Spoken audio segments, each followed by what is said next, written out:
As a responsible person with growing concerns for your privacy and personal liberty, you want to know where we're headed and what you can do about it. We ask the experts what you need to do to take prudent and responsible action to safeguard your family's wealth and well-being, and what basic first steps will help you to be aware and prepared. ReluctantPreppers.com. Welcome back, Reluctant Preppers. We have a returning guest today. Ann Barnhardt, founder of former Barnhardt Capital Management, is with us here again on Reluctant Preppers to talk to us about a real asset that not many of us may in recent years know anybody who owns, and that is productive ranch land, farmland, and cattle and livestock. Ann, thank you for joining us again here on Reluctant Preppers. Oh, thank you so much for having me. It's a pleasure to be back. If you could first give us just a brief understanding of your why we're asking you as an expert in this area, your background in the area of livestock management, herd management, that sort of thing. Sure thing. I mean, most people on the internet know me for completely different reasons, burning Korans, et cetera, railing against the political system and my Catholic apologetics and things like that. What my actual vocation is, what I even went to university to study. I have an undergraduate degree in animal husbandry, specializing basically in beef cattle production and agricultural economics from Kansas State University. I then immediately after graduating went to Denver and immediately started work as a commodity broker. I was licensed as a commodity broker at the age of 20. I was for a period one of the youngest commodity brokers in the world, and I worked for 15 years as a commodity broker. That's what Barnhardt Capital Management was. It was a commodity brokerage firm, and it was just me. It was a one-man operation. And I also was a cattle marketing consultant, which is actually the work that I'm much more proud of. I was trained by an old-timer who is since deceased, but I was trained by an old-timer in the old school methods of trading cash cattle. When I say cash cattle, what I mean is living actual cattle on the hoof. Now, before this, all of my clients through the commodity brokerage were in fact farmers and ranchers. I was a commercial hedge broker. There's this term that's floating around in the financial industry that's completely misleading. Hedge funds. They attach this word hedge in order to lend credibility and legitimacy to themselves. What hedging implies is that you're not speculating, is that you're managing risk, and what it really truly means is that you're using forward delivery contracts to manage risk and so forth on actual physical commodities. In my case, cattle, corn, wheat, soybeans. That was my bread and butter.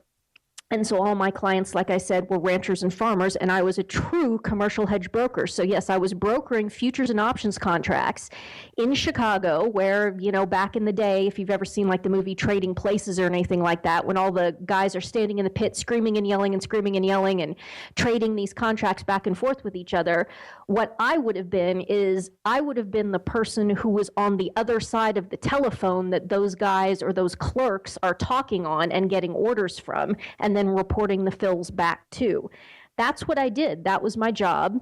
And then the cash cattle marketing, after I was trained by this old timer, I started teaching and supporting the old school, true, non-speculative, almost totally lost skill set of how to actually trade physical living cattle and make enormous amounts of money doing it, because it's a skill set that after World War II and after Roosevelt instituted the welfare state, basically for all intents and purposes, surprise, surprise, everyone in agriculture basically lost this skill set. And now where we are with American agriculture is that it's descended into this farce of pure speculation, and on the grain side especially, massive government manipulation and intervention into the grain markets with all of these price supports and guarantees, to the point now, I bet a lot of your listeners are probably savvy to this, but the American grain production paradigm now is so disordered that many farmers will intentionally plant crops that they know will fail, and that they know will fail because of the geographical location. Either there's insufficient number of heat units, there's insufficient moisture, things like this.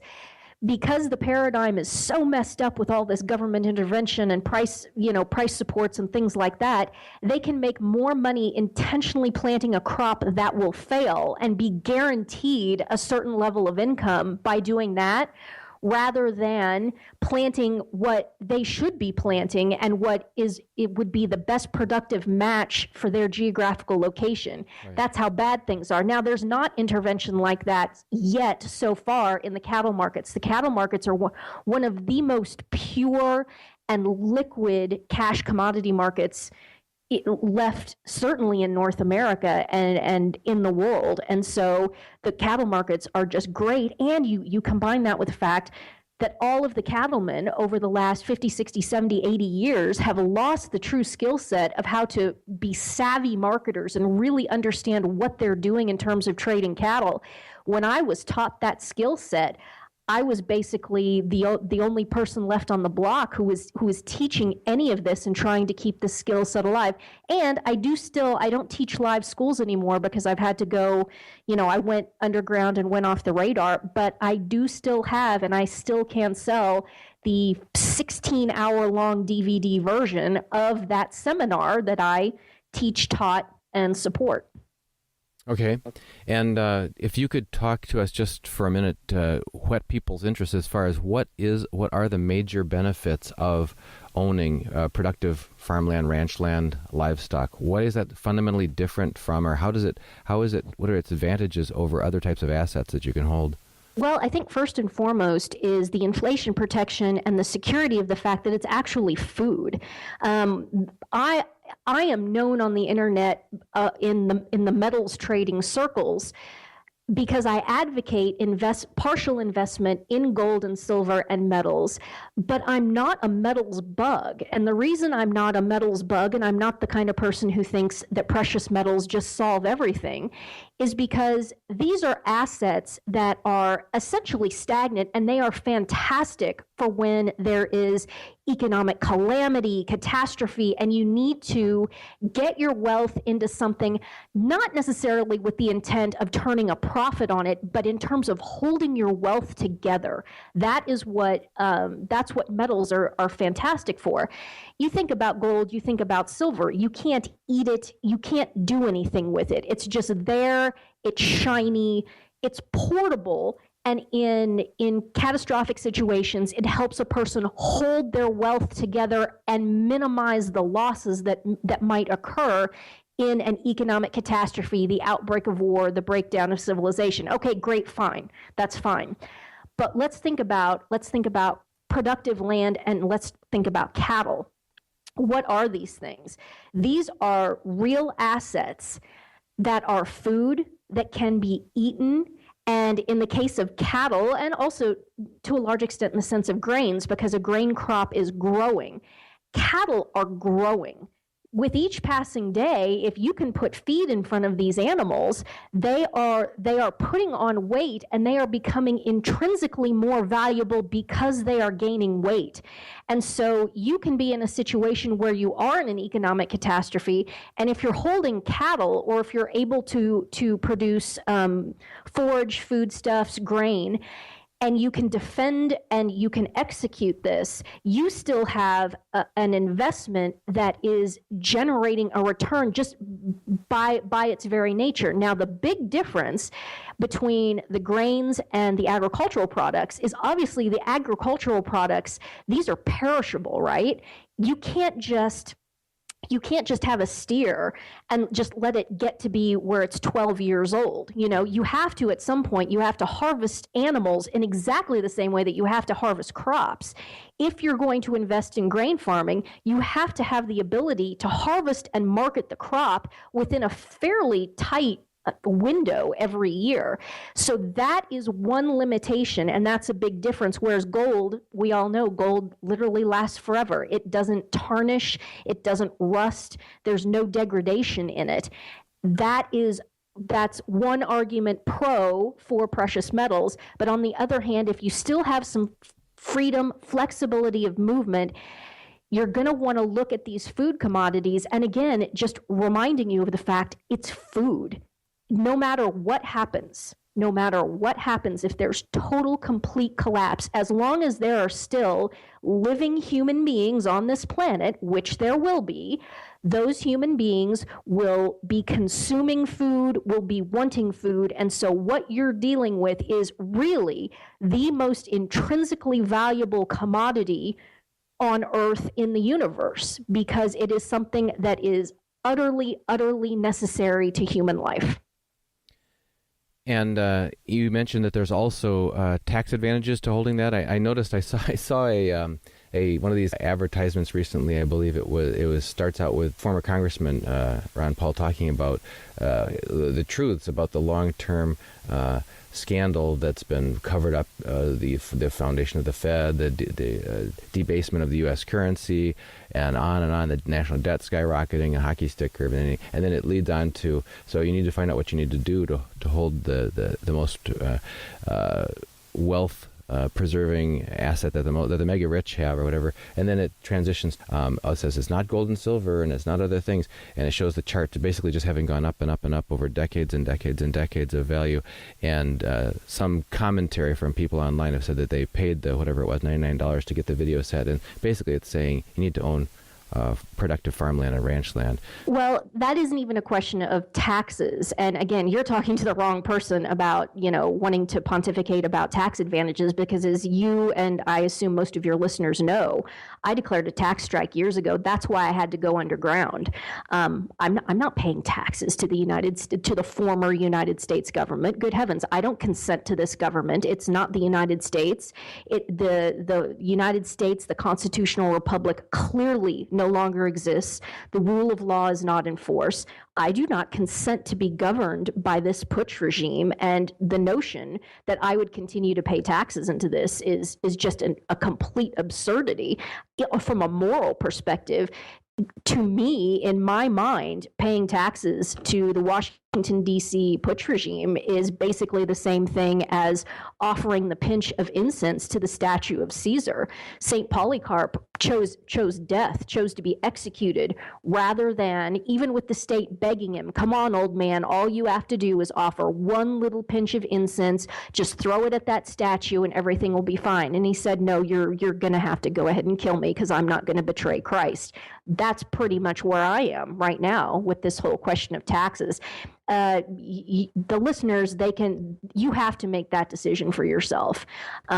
What agricultural commodities provide is a hedge against inflation. That's what we should be focusing on here. The truth of the matter is that when inflation happens, let's look, for example, right now, this is happening in Venezuela, okay?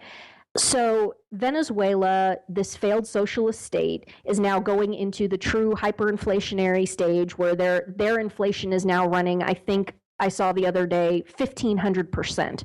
They're at 1,500% inflation, and that's mild. It'll get a lot worse than that before it's all over, and those people are starving to death.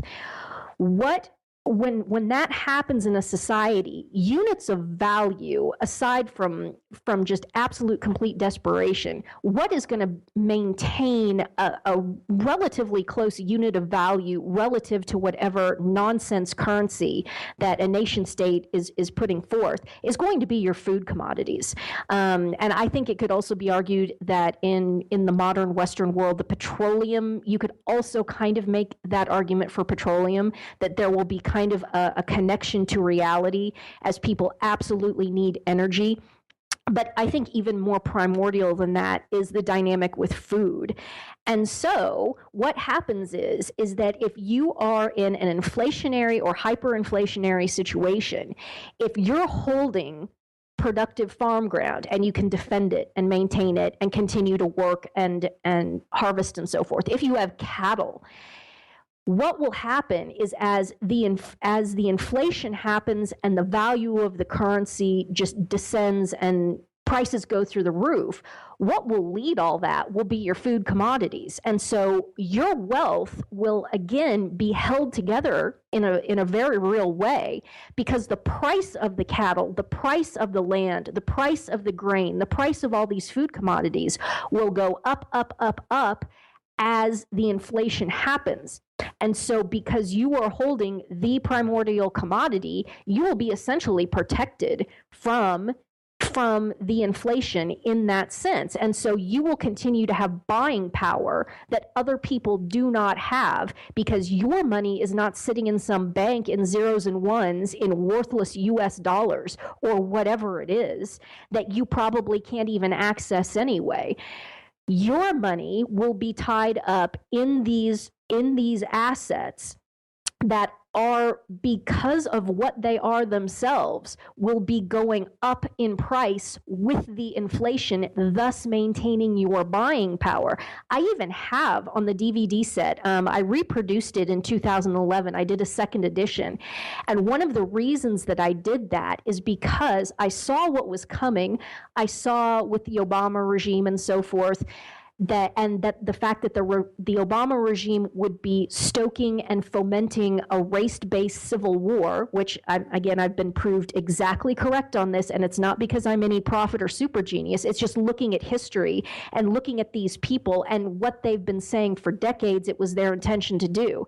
Gin up a race-based civil war, collapse the southern border with Mexico, allow for just unlimited invasion by not only Latin Americans, who will then go directly onto the welfare rolls, but also by Muslims, the jihadist army coming in through the South American border. So I see, okay, we're going towards economic collapse.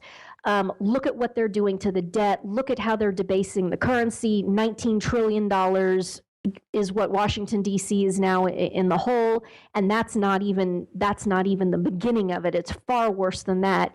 You're going to have an economic collapse. This can't go on. So I want to integrate into my curriculum modules on inflation, hyperinflation, debt management, and debt theory. And I did all these. How do you operate in a hyperinflationary environment? There is even a module in my cattle marketing DVD in which we completely abandon the notion of a functioning currency, the US dollar, and we start trading cattle, quoting the price of cattle in terms of rounds of 223, in terms of gallons of diesel.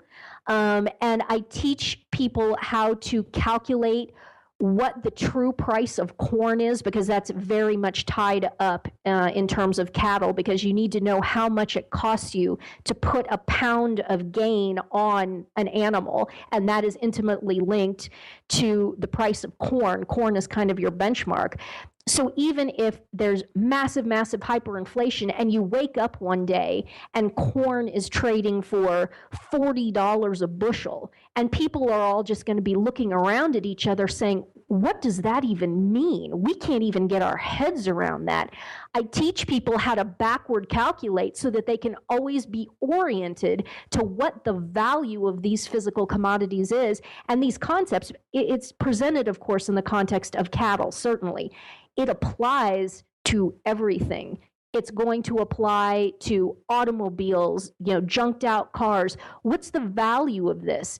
And if you know the mathematics and you understand the mathematics and you can keep your wits about you and your head about you, other people are going to be doing things like exchanging a 1 ounce gold coin for one meal. You see what I'm saying? When people get desperate and confused and they just don't know what the hell's going on, and also they're starving to death, people are going to start making incredibly bad decisions and trades because there's no way, they don't understand how to value anything. And Americans are especially bad about this. In more peasant cultures, that dynamic doesn't get quite so bad because people are still more grounded and earthy and rooted in reality. In the American paradigm, oh yeah, you're going to have people doing things like exchanging a 1 ounce gold coin for one square meal. People have talked about that kind of. I mean, was it Warren Buffett or who that talks about volatility results in mispricing, and mispricing is opportunity. And this is exactly when people are that. Also, there's that old saying that what is it? Chance or fortune favors the prepared mind.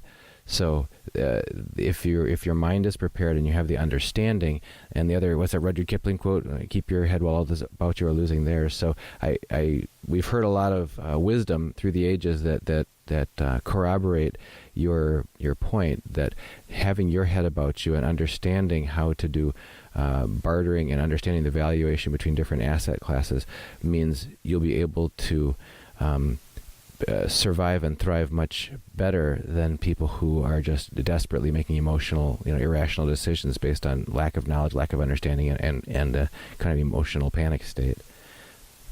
And if I may make a point about Christianity, we're not, and I am not, ever advocating any sort of cutthroat mentality. The reality of the situation is that if you are functional and you have some wealth around you, what you are then in the position to do is to have acts of charity and to help out good people who need financial help. So it's not, you shouldn't be made to feel guilty about wanting to be financially sound and holding your buying power and your assets and your wealth together while these horrible events are unfolding, because it is precisely in that will permit you to manifest, corporal acts of intense charity towards these other pathetic people who are good people but are going to need help. You can't help anyone if you're starving to death in a gutter because you didn't know what you were doing and because you didn't hold your financial house in order. So don't ever let anybody guilt trip you about being smart and savvy on the financial side, because that feeds into Christian charity itself.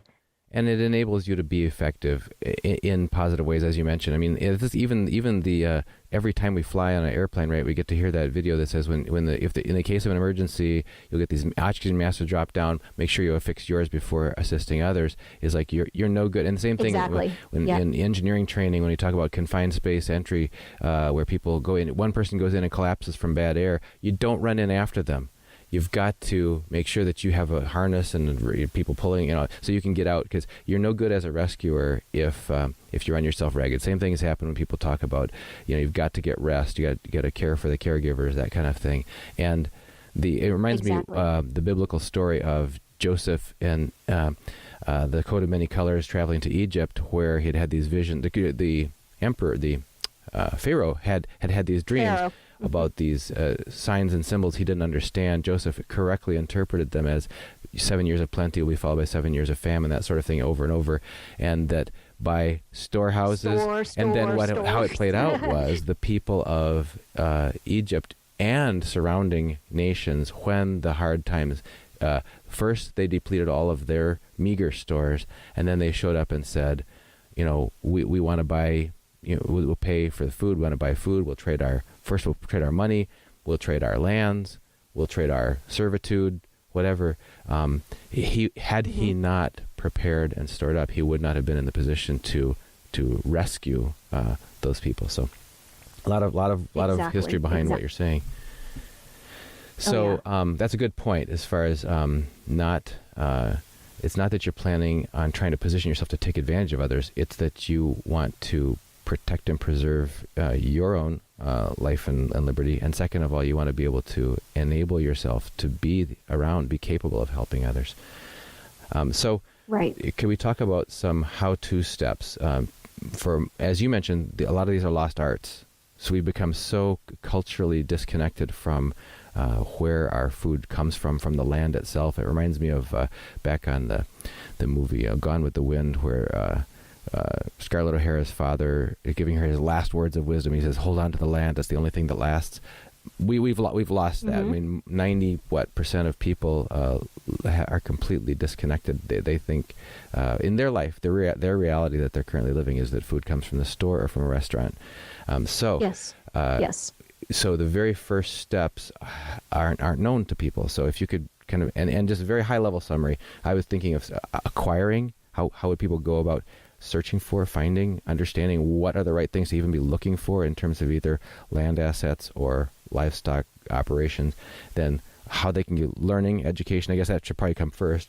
And then you mentioned your ability to actually manage and work this asset, develop it in the face of either what we could consider a more or less normal seeming situation we have now versus how would you picture doing that in a collapse, after a collapse type situation, and then including guarding or protecting that asset. And then at the end, if we could talk about any loopholes or special situations that people might need to keep their awareness out for, that might be able to not do this the hard way, but do this in a way that might be, fortunate for them and fortunate for someone else. So first of all, that learning, you already mentioned you have a DVD series about this. In addition to that, if you would, we'll put a link to that. You can send that to me. We'll put that in a link in the comments. But Sure. Also, any other learning opportunities? You had this advantage of talking to a wise and experienced guy, old timer. But what other what other information references would you encourage people to avail themselves of, or support groups, networks, that sort of thing? Sure. For absolute beginners, we do have a series of what are called land grant universities. So any of the universities that are such and such state, like Kansas State, Oklahoma State, Colorado State, etc. These are called land grant universities. This is generally where the agricultural programs are taught, and it's also where what's called the county extension programs. So that's where they're centered out of, and they're administrated out of there. Pretty much every county in the United States has what's known as an extension agent and an extension office. And if you're an absolute rank beginner, that's kind of the place to start. That's what I would recommend. Look at where you want to be. Go to the county extension office and say, I would like information about, for example, if you're looking at cattle, I would like information about cattle production in your county, grazing, et cetera, et cetera. Now, the next question, well, I want to share an anecdote. I had, years and years ago, I had a couple in Florida, and the guy was, the husband was sitting on a pile of cash. He was a dentist, and he was sitting on this money and wanted to invest in cattle. So they bought my cattle marketing DVD. They understood the arithmetic. They understood everything fine. Now it was time for them to finally go to the sale barn and start buying cattle. And they called me from inside of the sale barn, and you could hear the cattle, lowing in the ring, and you could hear the chant of the auctioneer. And they said, oh, we just wanted to call you and talk to you and let you know that we're finally buying cattle. And I said, oh, that's great. Hey, you never told me how many acres you got, or what kind of forage, what your forage situation was. How many acres did you find? And the woman, very pious Catholic, said, we have just consecrated this entire project to the Immaculate Heart of the Blessed Virgin, and we're just going to let her take care of that. And I went through the roof. I was screaming at them on the phone, get out of that sale barn right now. Walk immediately to the door right now. Get out of there. Don't look at anybody. Don't make any gestures. Walk out of that sale barn right now. Why was I going through the roof? Because when she said that, I knew they didn't have any land lined up. They went to this sale barn with the intention of buying these cattle, and they didn't have anywhere to take them. This is kind of the level of where the contemporary urban, suburban American is. It's that detachment and that complete lack of comprehension about any of this. This guy was a medical professional who was ready to buy a semi-load full of 700-pound animals, and he had nowhere to take them. And I just, what do you do at that point? You just shake your head. So, ladies and gentlemen, the first thing you have to do before you even think about buying any cattle is you have to have somewhere to put them. Now, the question is, are you looking to buy? Do you have, or if you're talking about, if you're sitting on millions that you want to invest, you could be looking at buying a ranch, okay? most people, I assume, in your listening group will be looking at leasing some grazing ground out somewhere. Okay, you need to talk to people, you need to talk to the extension agency in that area, you need to find out what the forage, what kind of forage, what the carrying capacity of the land is, seasonally, how many head can this parcel of land carry, and then, never go up to that, always be less than that, never exhaust a parcel of land. And you're going to have to research and figure this stuff out, and then try to hit that sweet spot and get just the right number of head gaining weight on that parcel of land with that forage. What's the quality of the forage? Are you going to have to supplement it with anything? And again, extension agents are great for that, and land-grant universities are great for that. My DVD set assumes it's actually geared towards quasi-beginners, but it does assume that you know the difference between a steer and a heifer. A steer is a castrated male. A heifer is a female that has not yet had a calf. It assumes that you know what a cow is. A cow is a mama cow whose intention is to, year after year, produce a calf. If you're going to produce calves out of cows, what do you have to have? You have to have a bull, don't you? So you're either going to be looking at having 1 or 2 bulls on your place, or what a lot of people do now is artificial insemination. It's very, very, very, very common, because bulls can kind of be a pain in the neck sometimes because they're bulls and they run around and get excited when they see other cows and take out fences and things like that. So artificial insemination is very, very common. Do you intend to have lightweight calves that are, gaining weight from, say, for example, 400 pounds to 750 pounds? Those are called feeder cattle. Or are you looking to have heavier type animals, getting ready to go into the feedlot? So from 600 to 800 or 900 pounds, getting ready to be placed in the feedlot. Are you intending to grass finish? Are you intending to just leave your cattle on grass all the way until they are at slaughter weight, which is 12, 13, 1400 pounds? At that point, do you have a locker plant that you can send your animals to? Maybe after the collapse, I suspect what will happen is that the locker plants will be doing tremendous business, and there are also people that have mobile cattle slaughtering stations, mobile abattoirs, where they can roll into your place in basically this tricked out semi, and you can have 1 or 2 cattle. They can process 1 or 2 cattle right there on your place. And then, there's the meat. Okay, now here's another question. What if you're going to do that, where are you going to put the meat? Because we're talking about an animal that weighs, let's say, 1,200 pounds. That's going to yield, goodness gracious, that's going to yield 800 pounds worth of beef. Mm-hmm. Where are you going to put that? You can't just put that in your fridge. You have to have somewhere to go with that. Either you have to have refrigeration. Okay, in order to have refrigeration, you need to have a dedicated electricity source. That now gets into questions of, do you have a diesel tank? Which I advocate that everybody has a diesel tank. I now have a diesel tank, which I'm over the moon, tickled to death by. I'm off the grid in terms of diesel.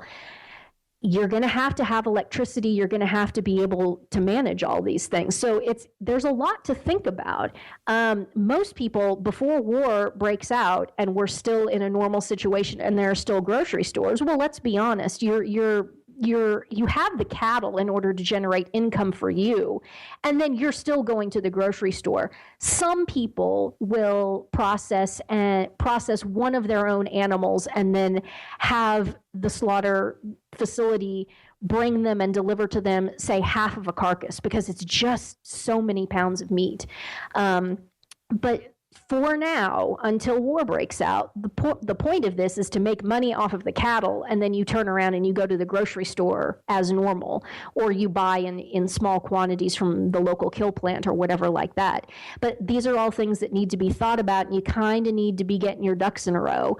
But if you want to jump in really quickly, the fastest way to do it is to rent ground and then run cows. That's just about the easiest thing to do, because the gestation for a cow is exactly the same as humans. It's 9 months. So you're basically looking at an annual cycle. Once per year, you're going to have a crop of calves that come out of your cow herd, and you're going to wean the calves, sort them away from the mama cows, and send them off and either sell them private treaty or sell them through a sale barn.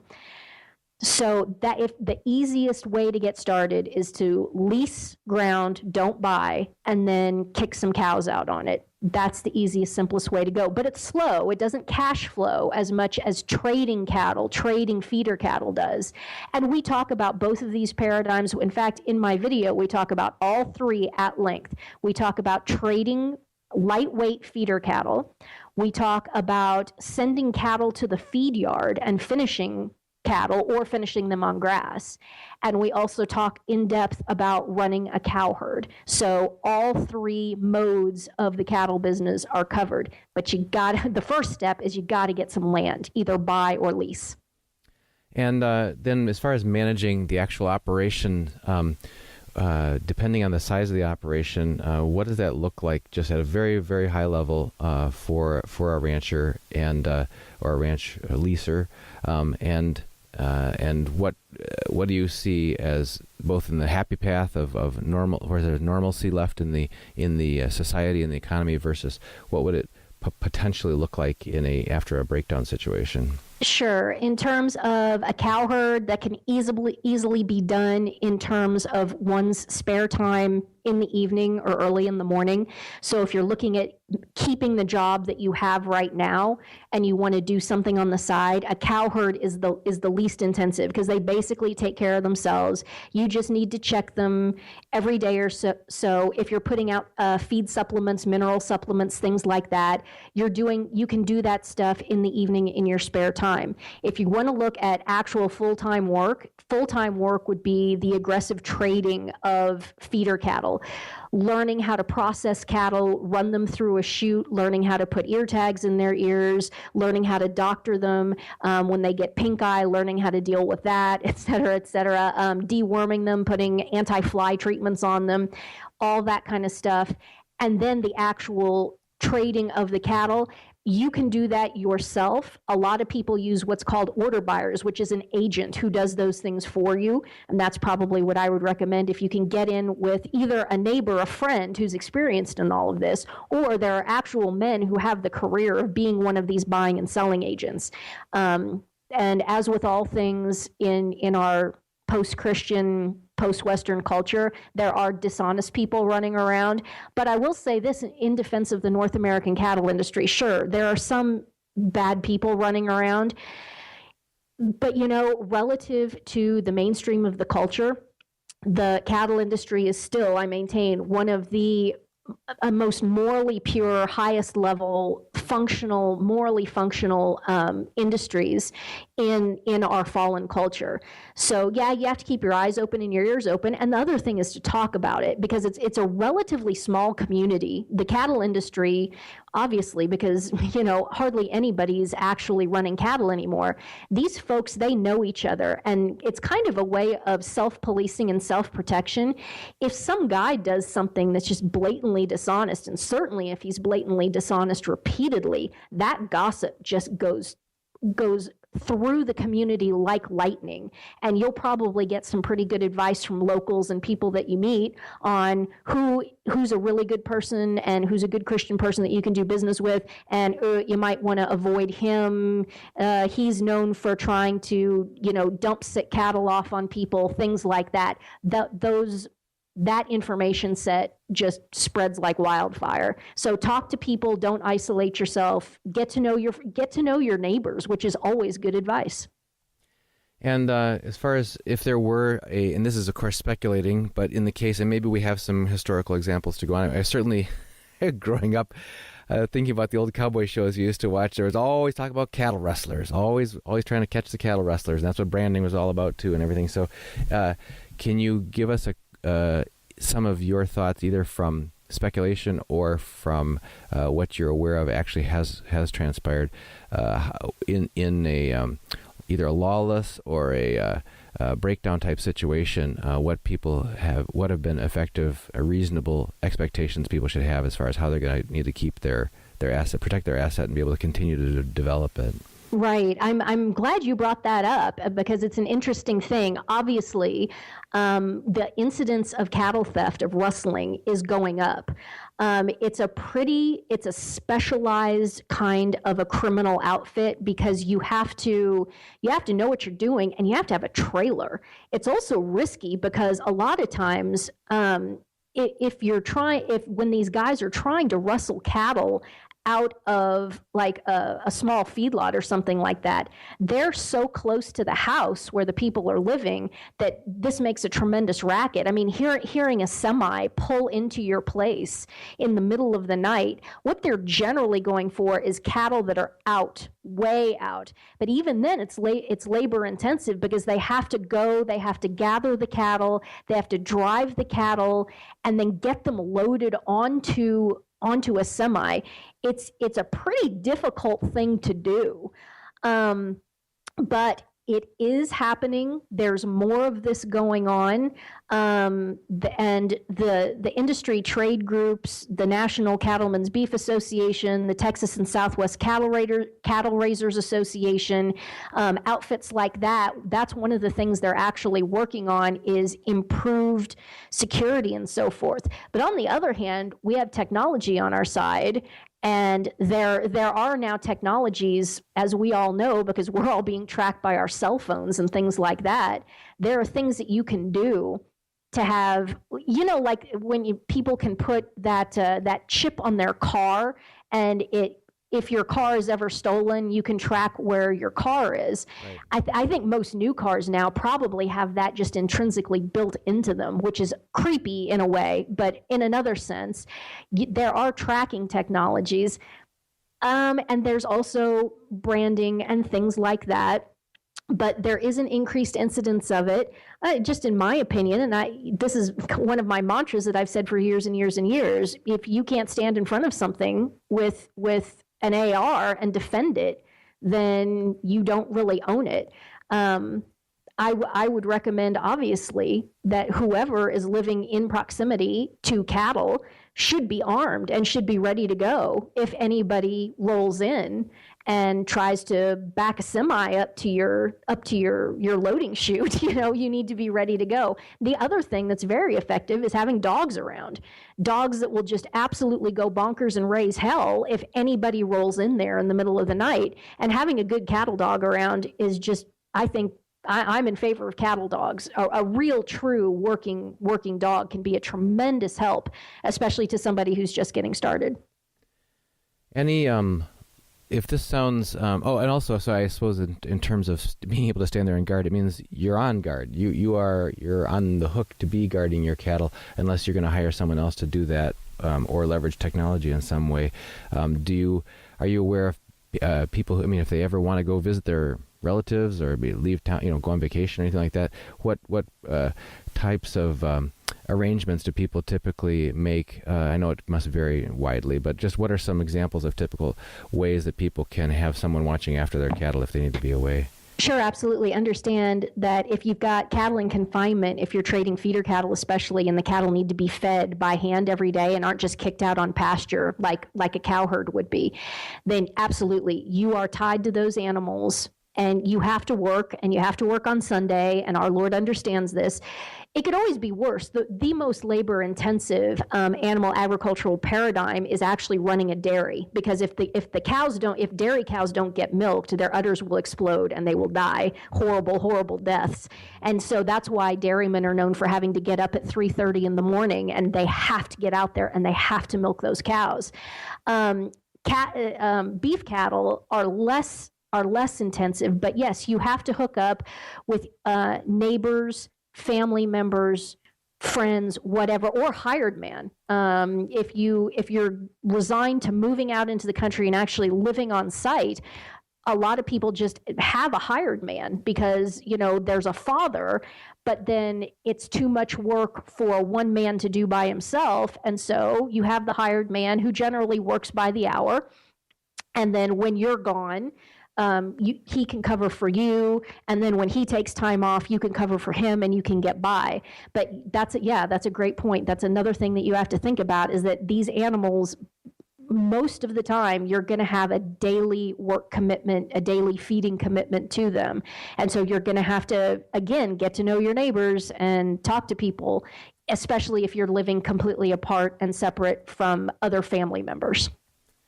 And last of all, if there are any special loopholes or special situations that you've seen or that people can be aware of or watch out for, if it to be as opportunities that, if you can find a situation where a person needs this and you need this, and it can come together for you with a lot less than just the most, mainstream path of saying, I got to have millions of dollars. Like you mentioned, you can lease land. That's a quick in to being able to start using land as a lease it instead of purchase it. Are there other situations like that where you can, take over an operation or inherit or whatever? Oh, absolutely.